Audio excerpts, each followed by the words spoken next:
Welcome to max TV Telugu. జీవితం ఎవరికి వడ్డించిన విస్తరి కాదు. జీవితాన్ని మనం లీడ్ చేయడానికి జీవితంలో అనేక మనం పుట్టింది మొదలు మన జీవితంలో అనేక మలుపులు మనం తిరుగుతూ ఉంటాము. అయితే జీవితంలో మనం ఎంతో కష్టపడితే కానీ పైకి రాని పరిస్థితి ఉంటుంది.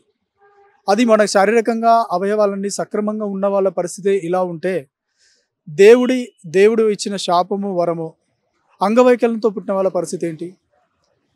అలాంటి ఒక వ్యక్తిని తిరుపతి మానసికంగా శారీరకంగా అంగవైకల్యంతో బాధపడుతూ వాళ్ళ అమ్మ పైనే పూర్తిగా ఆధారపడి అమ్మ లేనిదే తను జీవించలేని పరిస్థితుల్లో ఉన్నాడు. అసలు ఆ అమ్మ ఆ అబ్బాయిని ఎలా పెంచుతుంది? 25 సంవత్సరాలుగా ఆ పిల్లోని పెంచడానికి ఆ అమ్మ పడిన కష్టం ఏంటి? ఇలాంటి ఎన్నో విషయాలు ఓ అమ్మ కథ ఈ కార్యక్రమంలో ఆ అమ్మని అడిగి తెలుసుకుందాం.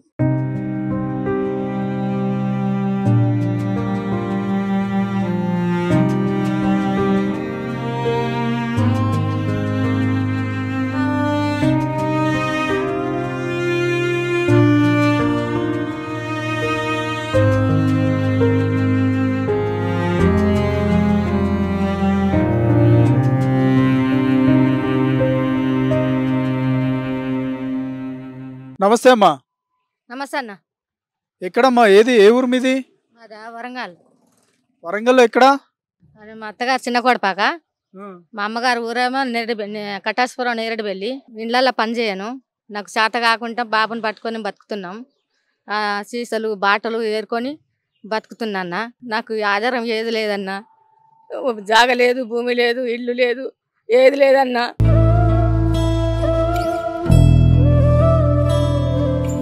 అసలు ఈ బాబు వయసు ఎంత ఇప్పుడు? 25 ఉంటాడన్నా. 25 సంవత్సరాలు. అంటే 25 సంవత్సరాల నుంచి కూడా అంటే ఇప్పుడు ఆ పిల్లోడు మంచోడు అయి ఉంటే నిన్ను ఆయన పోషించే పరిస్థితి చూడండి. అంటే 25 సంవత్సరాలు ఒక బాబు, ఆమె ఉద్యోగం చేసి ఆయన మిమ్మల్ని పోషించే స్థాయిలో ఇవాళ మీరు ఆ పిల్లని చిన్న పిల్లలో చూసుకోవాల్సి వస్తుంది. మరి ఇట్లా మీ హస్బెండ్ లేరా? ఇంకెవరు లేరా మీకు? మా ఆయన చనిపోయిండు అన్న.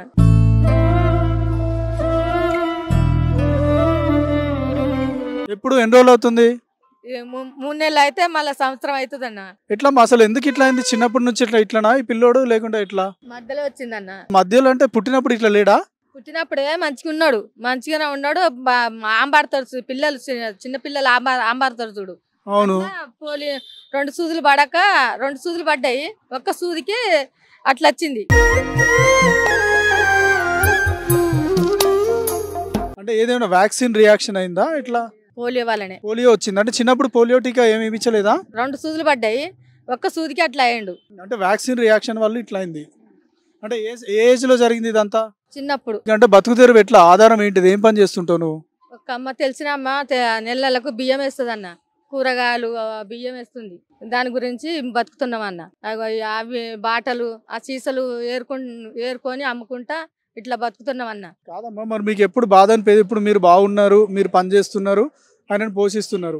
అంటే మీ తర్వాత తదనంతరం ఏంటి అసలు ఆ పిల్లగాడి పరిస్థితి ఏంటి? ఆయనను ఎవరు అది చేస్తారు? మాకు ఎవరు చూసే వాళ్ళు ఇవ్వలేరన్న.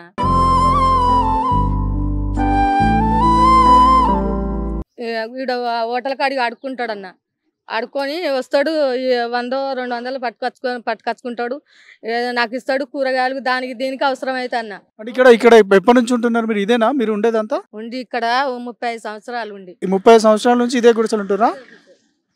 ఇదే గుడిసెలా ఉంటాను, ఎక్కడ ఉండలేదమ్మా. అక్కడ ఉండేది. అక్కడి నుంచి మళ్ళీ ఆ బిల్డింగ్ పడ్డది కాబట్టి మళ్ళీ ఇక్కడికి వచ్చి ఇక్కడనే ఉన్నాం.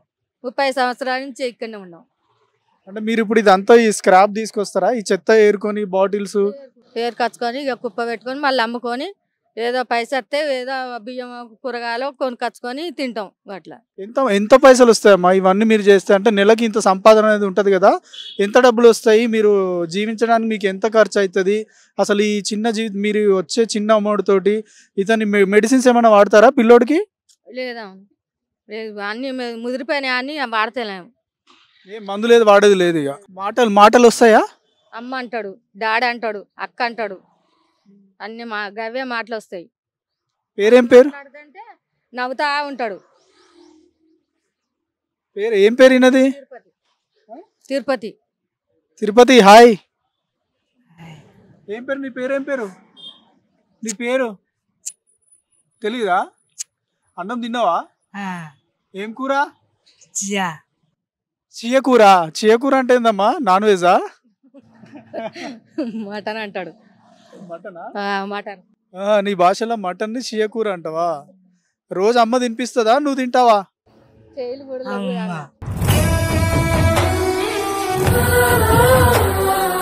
కాదమ్మా, మీకు ఇప్పుడు గవర్నమెంట్ నుంచి ఏమన్నా పెన్షన్ అలాంటివి వస్తున్నాయా? పింఛన్ లేదేమో, ఇప్పుడే కొత్తగా రాపించిన అన్న. అవి కూడా ఎప్పుడు వస్తాయో ఏమో తెలియదు. అంటే ఇప్పుడు ఇట్లా మానసికంగా ఇట్లా ఉన్న వాళ్ళకు కొంత సహాయం ఇస్తుంది కదా అమ్మ గవర్నమెంట్. ఆ పథకాలకు మీరేం అప్లై చేసుకోలేదా? అప్పులు చేసినాం. ఇల్లు లేదంటే, భూమి లేదంటే, జాగ లేదంటే, ఇది లేదంటే, భూమి లేదంటే అప్పులు చేసినాం. వీళ్ళ పేరు మీద కొన్ని లోన్స్ ఇస్తారమ్మా, బ్యాంకులలో లోన్స్ కూడా ఉంటాయంటే వీళ్ళకి ఇస్తే ఇప్పుడు మీరు ఈయన పేరు మీద వచ్చిన లోన్ తోటి ఏదైనా బిజినెస్ పెట్టుకొని లీడ్ చేయడానికి అట్లా ఉంటుంది అంటే మీకు తెలియదా, లేకుంటే మీరు ప్రయత్నం చేయలేదా? లేదన్న, ఏం చేయలేదు. గవర్నమెంట్ లోన్ కూడా చేయలేదు, ఏం లేదు. ఇది మాత్రం గ్యాస్ లేదు, జాగలేదు, భూమి లేదంటే అప్లై చేసిన. ఎప్పుడు అప్లై చేశారు ఇది? మొన్ననే చేసిన. ఈ బిల్లోడికి మన తిరుపతికి ఎవరైనా సహాయం చేయాలనుకున్న వాళ్ళు, ఆర్థికంగా ఆదుకోవాలనుకున్న, స్పందించే హృదయం ఎవరున్నా సరే ఒక్క మాట వీళ్ళ ఆర్థిక పరిస్థితిని చూసి మీరు సహాయం చేయాలనుకున్న వాళ్ళందరూ మన స్క్రీన్ పైన వీళ్ళ అకౌంట్ నెంబరు, ఐఎఫ్ఎస్సి కోడ్ అవన్నీ కూడా మేము డిస్ప్లే చేస్తాము. వాటికి మీ సహాయాన్ని అందించవచ్చు, అది ఎంతైనా కావచ్చు. సో స్వరూపమ్మ, చెప్పమ్మా, మా తరపున మేము రిక్వెస్ట్ చేశాము, మీ తరపు నుంచి మీరు ఏం కోరుకుంటున్నారు? ఈ స్టోరీ చూసిన వాళ్ళని మీరు ఏం అడగదలుచుకున్నారు? అందరూ నాకు సహాయం చేయండి అన్న. నాకు ఎవరు లేరన్న, దిక్కు లేదు, దశ లేరు, ఎవరు లేరు అన్న.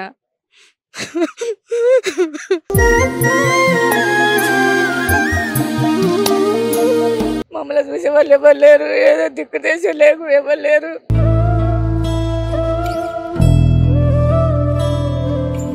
మీరే దిక్కన్నా. ఏడవద్దమ్మా. ఇటువంటి తల్లి తిరుపతి ఏడవద్దు, ఏడవద్దు. అమ్మ ఏడుస్తుంది, నువ్వు ఏడుస్తున్నావా? తెలిసేది నీకు ఈ తల్లి ఘోష. చూసారు కదా, ఎంతో మంది హృదయాన్ని కదిలించే ఈ స్టోరీ ఓ అమ్మ కథ. ఫిజికల్ గా, మెంటల్ గా ఛాలెంజ్ ఉన్న ఒక కొడుకును పెంచడానికి ఆ తల్లి పడే కష్టము, ఆవేదన. ఆ కొడుకుని నేను ఉన్నతకాలం పెంచుకుంటాను, ఆ తర్వాత నా తదనంతరం ఆ పిల్లోడి పరిస్థితి ఏంటి అని ఆ అమ్మ పడే ఆవేదన ఎంతోమంది హృదయాన్ని కదిలించిందని అనుకుంటున్నాను. ఆర్థికంగా సహాయం చేయాలనుకున్న వాళ్ళు ఎవరున్నా సరే, స్పందించే హృదయాలు ఎవరైనా స్క్రీన్ పైన కనబడే బ్యాంక్ అకౌంట్ డీటెయిల్స్కు మీ ఆర్థిక సహాయాన్ని అందించి వారికి ఒక ఆపన్న హస్తాన్ని అందిస్తారని కోరుకుంటూ ఓ అమ్మ కథ కార్యక్రమాన్ని ఇంతటితో ముగిస్తున్నాను. Thank you.